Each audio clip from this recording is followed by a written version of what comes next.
Halo, halo teman-teman, gimana kabarnya?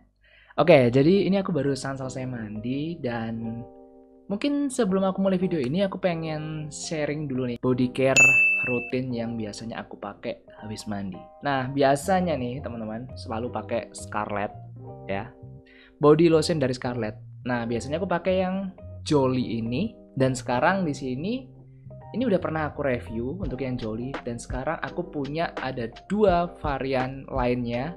Bentar, aku ambil dulu ya.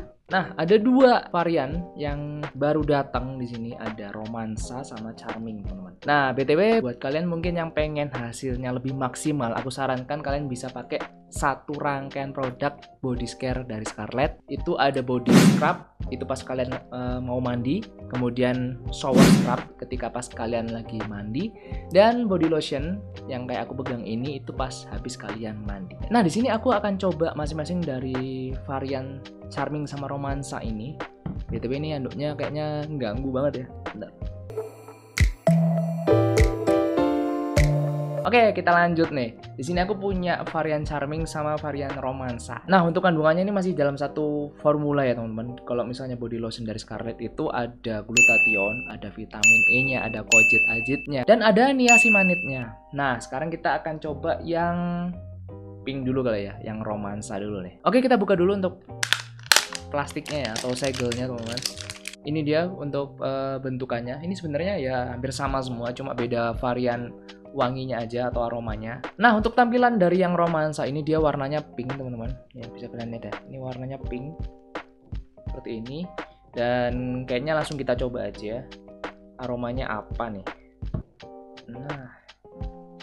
Wah, ini lebih fresh ya. Kalau menurutku ini baunya lebih seger. Di sini wanginya ada fruity sama floral gourmand, teman-teman. Kita coba dulu ya. Jadi kalian bisa lihat ya, ini kulitku habis mandi seperti ini dan kita cobain dulu. Mungkin nanti akan aku coba sebelah-sebelah gitu ya. Sumpah ini wanginya enak banget, Pak. Cara pemakainya ya gampang lah, kayak kita pakai lotion biasanya. Kita ambil secukupnya, terus kita gosok-gosok atau kita haluskan di tangan, di telapak tangan itu juga bisa.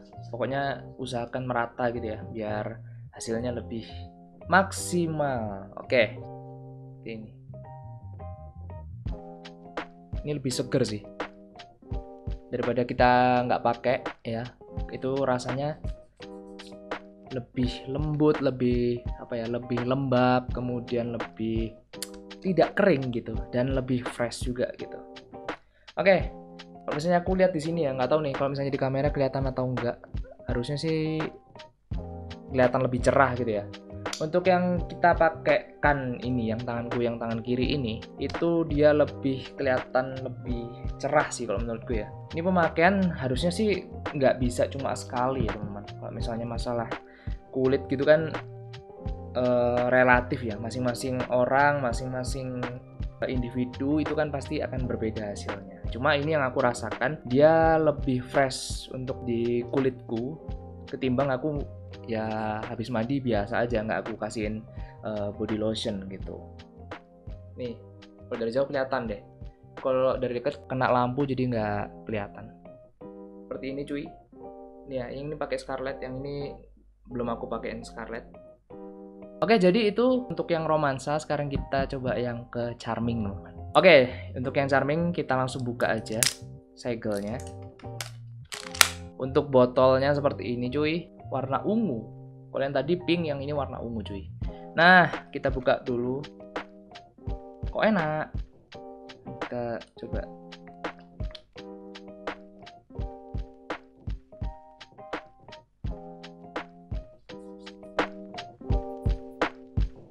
Nah, untuk yang ini baunya lebih ke floran dan ada ambery woody-nya, teman-teman. Oke. Untuk lebih maksimal kayak aku tadi bilang di awal, kalian usahakan pakai satu rangkaian dari mulai body scrub, kemudian shower scrubnya, dan finishingnya ada di body lotionnya, teman-teman.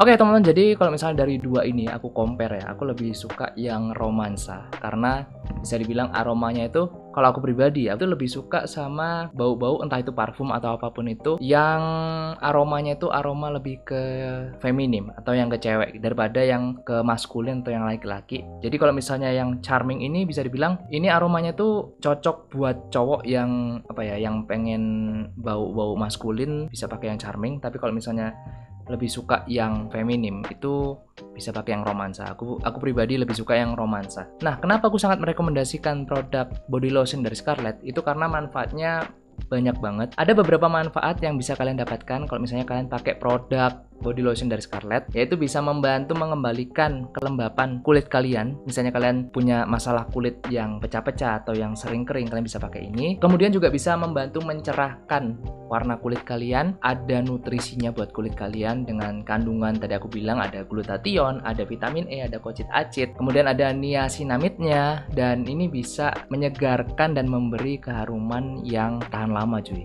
Seharian kalian pakai ini itu masih awet gitu, asalkan kalian nggak keringetan ya, atau kalian bukan yang lagi olahraga atau seperti apa ya. Kalau misalnya lotion ya kena keringet ya mana sih yang tahan gitu kan. Kalau misalnya kalian penasaran sama produk-produk dari Scarlett, kalian bisa langsung aja cek Instagramnya di @scarlett_whitening. Lebih jelasnya kalian bisa langsung aja cek link di description. Oke, kalau gitu langsung aja kita masuk ke pembahasan tentang video kali ini. Hello good people, balik lagi sama aku Ganjar kayak Paper Clouds. Oke teman-teman, gimana kabarnya? Semoga kita selalu diberikan kesehatan dan kelancaran rezeki. Amin.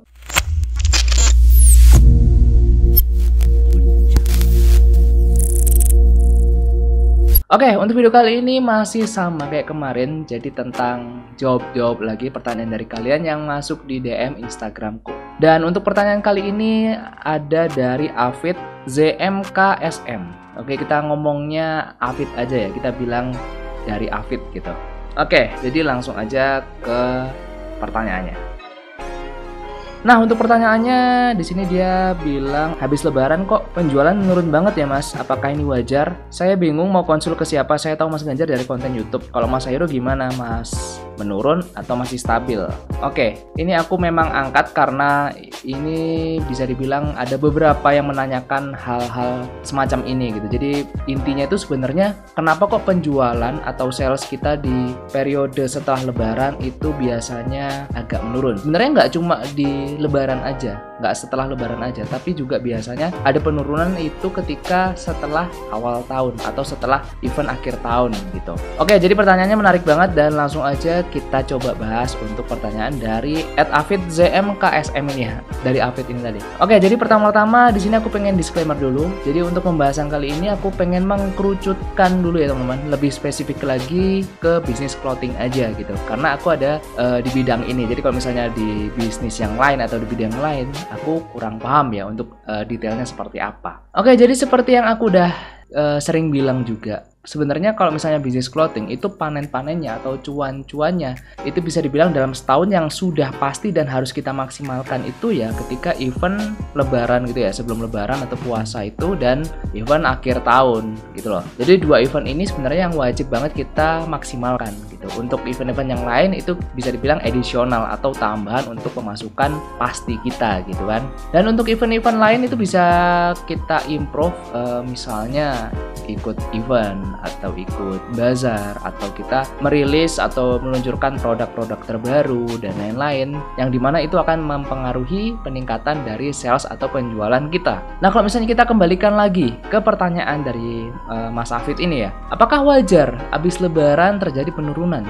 Menurutku sih ya wajar, karena orang-orang pasti kan banyak beli produk khususnya fashion atau clothingan itu kan ketika mau lebaran gitu kan, event-eventnya mau lebaran, kemudian mau tahun baru gitu. Ketika event itu udah selesai atau lebaran atau tahun barunya itu udah selesai, otomatis sebenarnya tidak ada keurgensian orang itu untuk nyari outfit, ya kan?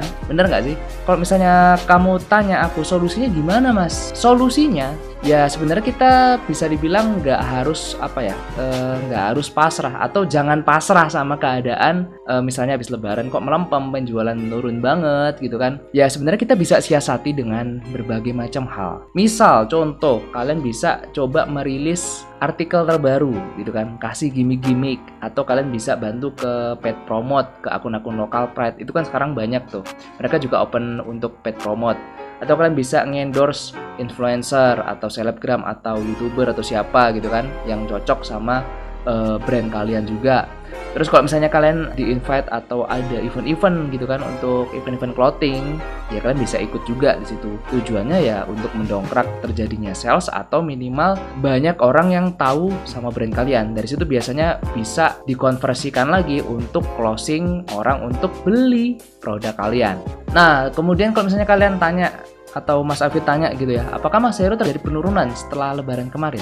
Jawabannya adalah ya, kita mengalami penurunan sebenarnya sebesar 8% dari sebelum lebaran kemarin. Dan untuk penurunan ini alhamdulillah kita bisa siasatin dengan peluncuran katalog-katalog yang baru gitu dan beberapa gimmick lainnya. Jadi ya alhamdulillah itu bisa mendongkrak omset kita, tidak terlalu turun drastis banget. Mungkin kalau misalnya kita tidak rilis produk baru atau kita nggak ngeluarin katalog yang baru, ya mungkin penurunannya akan lebih dari 8% gitu. Maka dari itu aku sering bilang ke kalian kalau pas lagi live gitu kan, ada banyak yang tanya juga, perencanaan keuangan itu sebenarnya harus bagus gitu, harus bener gitu, supaya kita tahu kapan waktunya untuk rilis artikel baru, kapan harus kita nahan gitu kan, nggak rilis produk, kemudian kapan kita bisa saving money untuk project selanjutnya. Karena kalau misalnya langsung los-losan gitu kan, ada duit langsung produksi, kita tidak bisa 100% akan mengcover forecast kedepannya, atau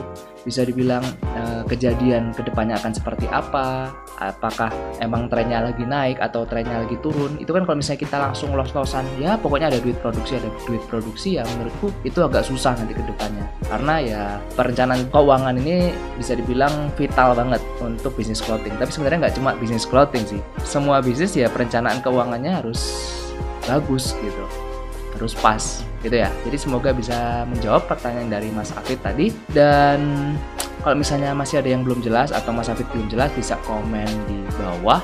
Atau kalian misalnya pengen tanya-tanya apapun itu, ya silakan komen di bawah. Kalau misalnya memang belum pernah aku bahas, akan aku coba bikinkan kontennya. Atau kalian bisa juga follow Instagramku di @ganjar_mulia. Kalian bisa DM di situ. Biasanya aku juga sering bikin story untuk jawab-jawabin pertanyaan dari kalian di situ juga. So, mungkin sekian dulu teman-teman untuk video kali ini. Semoga bermanfaat. Thank you guys for watching. Jangan lupa untuk like, share, comment, and subscribe. Stay safe, stay strong, never give up. Paper Claw out. Bye-bye teman-teman. Thank you guys for watching. See you next video. Bye-bye.